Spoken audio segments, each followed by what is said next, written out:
નમસ્કાર દર્શક મિત્રો, આપ જોઈ રહ્યા છો YNN ન્યૂઝ। હવે જોઈએ અગત્યના સમાચાર। વીએનએસ દ્વારા પોતાના ખેલૈયા માટે ખડા પગે રહેનાર સિક્યુરિટી કર્મચારીઓને નિષ્ણાત તબીબ દ્વારા CPR તાલીમ આપવામાં આવી। આ વખતે શહેરમાં નવરાત્રિ મહોત્સવ દરમિયાન આયોજકો દ્વારા ગરબાની સાથોસાથ સામાજિક કાર્ય પણ કરવામાં આવી રહ્યું છે। શહેરના નવલખી મેદાન ખાતે વડોદરા નવરાત્રિ ફેસ્ટિવલના ગરબા આયોજક અને તેમના મેડિકલ પાર્ટનર આદિ સુપર સ્પેશિયાલિટી હોસ્પિટલના તબીબ દ્વારા VNFના ખેલૈયાઓ માટે ખડા પગે ઊભા રહેનાર સિક્યુરિટી કર્મચારીઓને CPR તાલીમનું આયોજન કરવામાં આવ્યું હતું। ગતરોજ 100થી વધુ સિક્યુરિટી કર્મચારીઓની ઉપસ્થિતિમાં તબિયત દ્વારા CPR તાલીમ આપવામાં આવી હતી। નવરાત્રિ મહોત્સવના 9 દિવસ દરમિયાન હજારોની સંખ્યામાં ખેલૈયાઓ મન મૂકીને ગરબાની રમઝટ બોલાવશે। જો કોઈ અનિચ્છનીય બનાવ બનશે તો મેડિકલની પ્રાથમિક સારવાર માટે જરૂરી એવું CPR ઉપસ્થિત સિક્યુરિટી કર્મચારીઓ તાત્કાલિક આપી શકશે અને વ્યક્તિનો જીવ બચાવવા કારગર સાબિત થશે તેવા હેતુ સાથે વડોદરા નવરાત્રિ ફેસ્ટિવલના આયોજકો દ્વારા તેમના મેડિકલ પાર્ટનર કેવડા સુપર સ્પેશિયાલિટી હોસ્પિટલની સહાય ઉપસ્થિત કર્મચારીઓને CPR તાલીમ આપવામાં આવી હતી। નોંધનીય છે કે આયોજકો દ્વારા યુવાઓમાં હાર્ટ એટેકના વધી રહેલા બનાવોને ધ્યાનમાં લઈ CPR તાલીમનું પણ આયોજન કરવામાં આવ્યું હતું તેમજ હવા બનાવ ન બને તે માટે પણ માતાજીને પ્રાર્થના કરવામાં આવી હતી। Reporter Rahul Rajput, YNN news, Vadodara.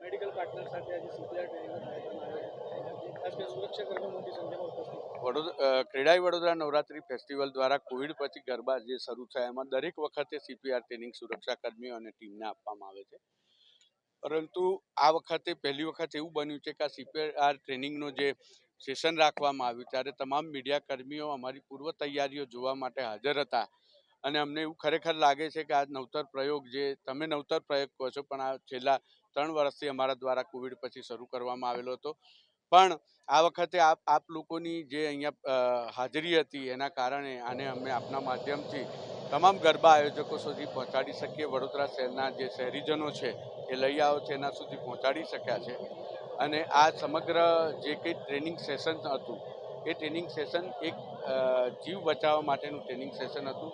આમ તો મા જગદંબાનું આરાધનાનું પર્વ છે। મા જગદંબાના ચાચર ચોકમાં રમતા કોઈ પણ ખેલૈયાઓની રક્ષા કરે એ મા જગદંબાના આશીર્વાદથી જ થતી હોય છે અને સાથે સાથે જે દર્શકો આવે છે તે પણ તમામ માઈ ભક્તો આ ગરબાની અંદર મા જગદંબાની આરાધના થતી જોવા આવતા હોય છે। મા જગદંબા એના ઉપર સદાય શુભ આશીષ બનાવી રાખતા હોય છે, પરંતુ આવા કોઈ પણ સંજોગોની અંદર જો આવું કંઈક બને અને કેવી રીતે આપણે એક પ્રાથમિક સારવાર આપી અને કોઈનો જીવ બચાવી શકીએ એ પ્રકારનું આજે આદિક્યુરા હોસ્પિટલ સાથે એમના તજજ્ઞ ડૉક્ટરો સાથેનું આ એક સેશન રાખવામાં આવ્યું હતું અને આપના માધ્યમથી તમામ ગરબા આયોજકોને હું વિનંતી કરવા માગું છું આપે પણ આ પ્રકારની એક CPR ટ્રેનિંગની એક સેશન કરવું જોઈએ જેનાથી કોઈની જિંદગી બચાવી શકાય। જય માતાજી। CPR is one type of life saving knowledge છે કે જે આપણે જ્યારે બી વ્યક્તિ કોઈ અનકોન્શિયસ હોય અથવા તો જેને આપણે સસ્પેક્ટેડ કાર્ડિયાક એરેસ્ટ કહેવાય છે તો જ્યારે વ્યક્તિને ઇમિડિયેટ જો આપણે ઓન સાઇટ એમને કંઈક ને કંઈક આપણે જો ટ્રીટમેન્ટ આપીએ તો એમની લાઈફ બચાવી શકીએ અને એમનું બ્રેઇન બચાવી શકીએ। એટલે CPR is a life saving skill અથવા તો નોલેજ।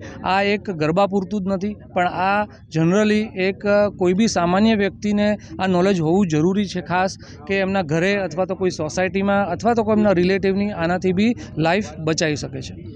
ખાસ કરીને વાત કરીએ તો કેવી રીતે સિમ્ટમ્સ એમને ખબર પડી શકે છે કે આના CPR જનરલી કોઈ કાર્ડિયાક એરેસ્ટ એનો મતલબ કે સડન કોઈનું હૃદય બંધ થઈ જવું, એના 3 લક્ષણો મેઇન હોય છે કે એક દર્દી અનકોન્શિયસ એટલે કે બેભાન અવસ્થામાં હોય છે, બીજું કે એમને શ્વાસ રૂંધાઈ જાય છે કે શ્વાસ બંધ થઈ જાય છે અને એમના ધબકારા બંધ થઈ જાય છે। જો આ 3 લક્ષણો હોય તો દર્દીને કાર્ડિયાક એરેસ્ટ હોવાની સંભાવના 99% હોય છે। તો ઇમિડિયેટ આપણે CPR દ્વારા એમની લાઈફ બચાવી શકીએ, એમનું બ્રેઇન બચાવી કહી શકીએ જ્યાં સુધી હોસ્પિટલ ના પહોંચે ત્યાં સુધી. પણ કોઈ જો વ્યક્તિને કંઈ ગભરામણ થાય અથવા તો પરસેવો થઈ જાય અથવા તો એમને શ્વાસ લેવામાં તકલીફ થાય અને શ્વાસ રૂંધાય તો આપણે ઇમિડિયેટ આપણે કહી શકીએ કે એમને હૃદયરોગનો હુમલો બી થઈ શકે. જો એને ચેસ્ટ પેઇન અનએક્સપેક્ટ ચેસ્ટ પેઇન થતું હોય તો ઇમિડિયેટ આપણે મેડિકલ કેર લેવી જોઈએ. અને ફોર્ચ્યુનેટલી અમે Adipura super speciality hospital official partner છીએ વીનેફ ક્રેડાઈ ગ્રુપના, તો અમારો સ્ટોલ બી અહીંયા અવેલેબલ રહેવાનો છે, તો ઇમિડિયેટ કેર મળી શકશે. કેટલા પુશ અને માઉથ ટુ માઉથ શ્વાસ આપવાની પ્રક્રિયા ક્યારે? સી જનરલી આપણે લે પર્સન એટલે કે કોઈ બી સામાન્ય વ્યક્તિ એમને CPR શીખવાડી અને કોલ્સ કહેવાય છે, કમ્પ્રેશન ઓનલી લાઈફ સપોર્ટ. તો એમાં આપણે દર્દીને ઓનલી જ ખાલી કમ્પ્રેશન આપીને જ આપણે એ લાઈફ બચાવવાની હોય છે. બ્રિધિંગની બહુ ઇમ્પોર્ટન્ટ નથી.